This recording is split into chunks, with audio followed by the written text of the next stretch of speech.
And joining us on the phone this morning from the Boston area is John Zupanc, a local runner who competed in the Boston Marathon. He's also a former track coach at UW-Oshkosh. Good morning, John.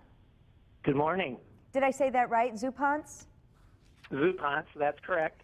Tell us your marathon story from yesterday. How did it start? Well, it starts in the usual manner.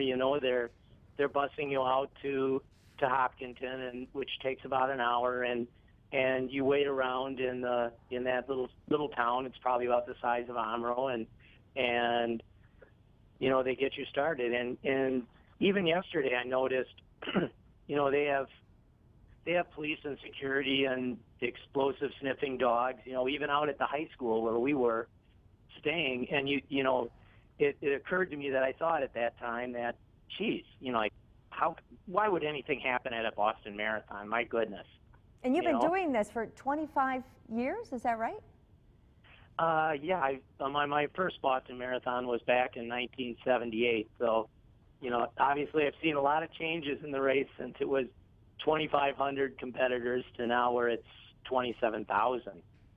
And you see those bomb-sniffing dogs and you think, what if? And then when you completed the marathon, though, it was hours later that the explosion happened? It was about 1 hour after I was done. I had already finished the race, had made my way back to meet my wife, and we had a meeting spot, and that was probably about 2:15 that we met, and we walked back to our hotel, which is on the other side of the river over by MIT campus. And we just got to the hotel when the explosion occurred. We did not hear it or see it.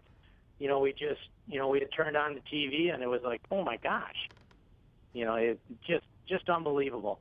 Did you know anybody still running at that time? Were you concerned for any friends? Well, we immediately checked, for friends, because we have just a ton of people that are running, and one of the runners that was Deb used to coach way back when in Madison. She just had finished at 4:05, and the explosion occurred at 4:10, according to the race watch. So she had finished 5 minutes before the explosion, and we knew her parents were there and were going to be at the finish line, and we just couldn't connect with them at all until really late last night. We found out, okay, everyone was all right, but it was, cell phone service. You couldn't call anybody out of here. You could just text. And it was very erratic to be able to get any kind of communication. How were you feeling at the time? At the time, it's stunning. You just feel, oh my gosh, because where Deb was spectating, watching for myself and a few of our other alumni from UW-Oshkosh that were running, she was probably spectating 2 blocks away from where the second explosion occurred.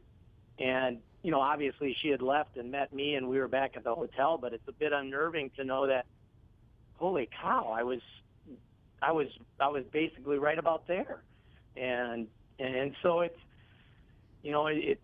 always been a thrill to run at Boston, and they do such a tremendous job, and the community takes so much pride in the race, and everyone is so involved in Boston with the marathon. It's just such a tragedy, and it's so sad, and you come away with such mixed emotions today.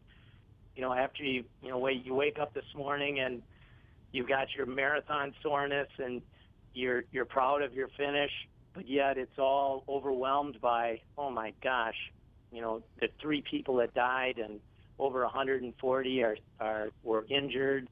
It's just a tragedy, and your thoughts and prayers go out to those people, the victims and the victims' families, and it's just a tragedy. John, do you think that this would change your mind for doing the marathon in Boston again? No, it would not change my mind. In fact, there's parts of you that say,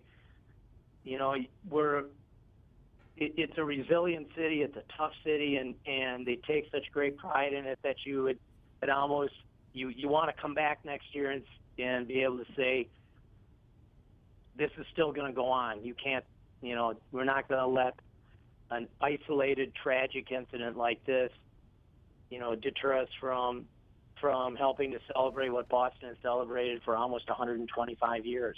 Yeah. So what is your plan for coming home? Are you coming home today? Yes, we're coming home later this evening. We fly out of Boston around 8 o'clock tonight and get into Milwaukee sometime around like 9:30 or something like that. And then we'll drive home, and, you'll wake up and start another day. Right, right. Well, John, we're certainly glad to hear that you and your family and friends are safe, and we wish you safe travels back home. Thank you so much for talking with us this morning. Well, thank you very much. As John Zupanc calling us from the Boston area this morning.